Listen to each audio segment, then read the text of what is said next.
Hello everyone, welcome back to our channel. I'm sure you're wondering what we're making today. It's just noodles, okay? Noodles, homemade noodles.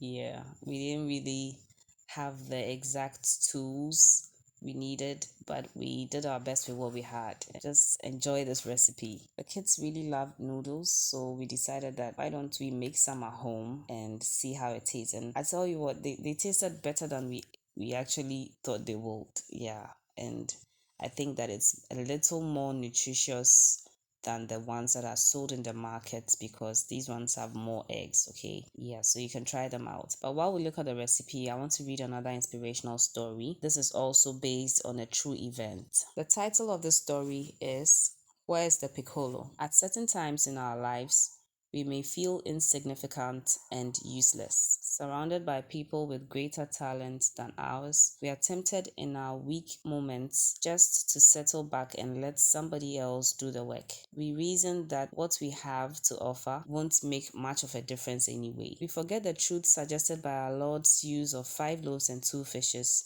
to feed a multitude. Each of us has something important to offer in his service. Sir Michael Costa was conducting a rehearsal in which the orchestra was joined by a great chorus. About halfway through the session, with trumpets blaring, drums rolling, and violins singing their rich melody, the piccolo player muttered to himself, "What good am I doing? I might just as well not be playing. Nobody can hear me anyway." So he kept the instrument to his mouth, but he made no sound. Within moments, the conductor cried, "Stop, stop, where's the piccolo?" It was missed by the ear of the most important person of all. It's much the same way with the use of our abilities for the Lord. Whether our talent is great or small, the performance isn't complete until we do our best with what we have. Richard D. Hahn.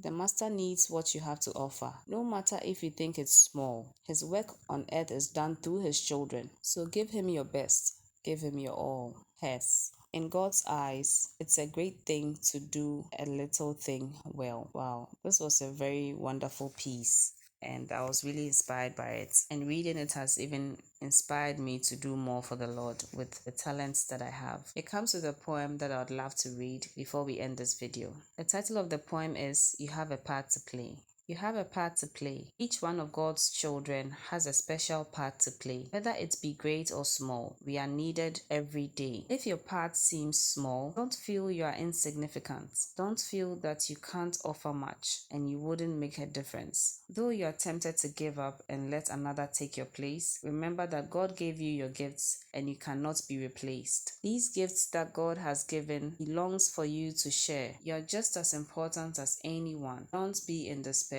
The only one who matters most is watching for your part, with much anticipation and excitement in his heart. So do not disappoint him by not taking your cue. Though you think it is unimportant, this part is made for you. Don't let God walk away with a disappointed heart because you felt so unworthy of your very special part. The part that you have been given isn't based on size at all, but rather on the abilities and the giftings of the Lord. For each part is important to make the whole thing work. So do your part with enthusiasm and know that you have worth. This poem was written by M.S. Londes.